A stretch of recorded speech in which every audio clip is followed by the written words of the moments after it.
दोस्तों, क्या आप जानते हो कि हनुमान जी लंका तैर कर गए थे या उड़कर? हनुमान जी के लंका जाने के बारे में लोगों की भिन्न भिन्न मान्यताएं हैं।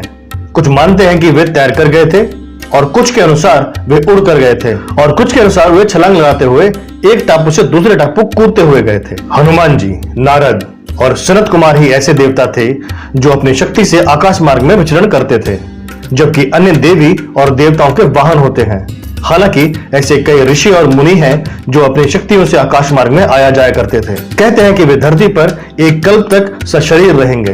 हनुमान जी को योग की अष्ट सिद्धियां प्राप्त थीं। इन अष्ट सिद्धियों के नाम हैं अणिमा, महिमा, लघिमा, गरिमा, प्राप्ति, प्रकाम्य, ईष्टा, वशीकरण। इन शक्तियों में से लघिमा ऐसी शक्ति है जिसके माध्यम से उड़ा जा सकता है। हनुमान जी महिमा और लघिमा शक्ति के बल पर समुद्र पार कर गए थे। पवन पुत्र हनुमान ने अपनी उड़ने की शक्ति का परिचय कई जगहों पर दिया है। इनमें से 5 घटनाएं प्रमुख हैं। पहली, जब वे सूर्य को फल समझकर आकाश में उड़ चले थे। दूसरी, जब वे लंका को पार करके गए और आए। तीसरी, जब उन्होंने लंका का दहन किया। चौथा, जब वे संजीवनी बूटी लाने द्रोणाचल पर्वत गए और आए। और 5वां, जब वे श्री राम और लक्ष्मण को अहिरावण से छुड़ाने के लिए पाताल लोक गए थे। कहते हैं कि सबसे पहले बाली पुत्र अंगद को समुद्र लांघने को कहा गया था, लेकिन अंगद ने कहा कि मैं चला तो जाऊंगा, पर पुनः लौटने की क्षमता मुझ में नहीं है, मैं लौटने का वचन नहीं दे सकता। तब जामवंत के याद दिलाने पर हनुमान जी को अपने उड़ने की शक्ति का भान हुआ, तो वो एक जगह रुककर समुद्र को पार कर गए।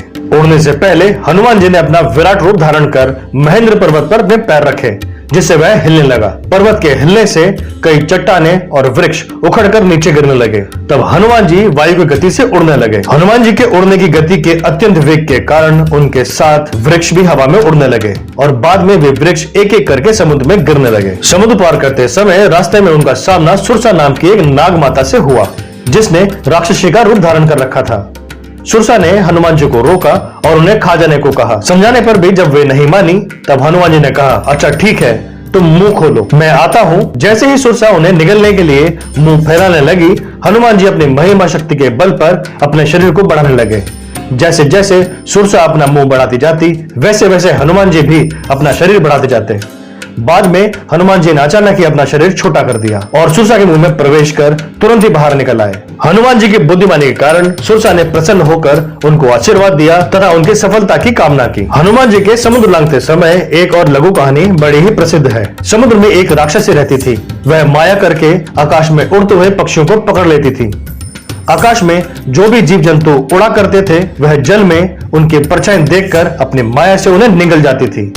हनुमान जी ने उसका छल जानकर उसका भी वध कर दिया। आजकल के विमानों को संचालित करने के लिए गुरुत्वाकर्षण विरोधी शक्ति की आवश्यकता होती है और लघिमा की एंटी ग्रेविटेशनल शक्ति प्रणाली अनुरूप होती है। लघिमा को संस्कृत में सिद्धि कहते हैं और इंग्लिश में इसे लेविटेशनल कहा जाता है।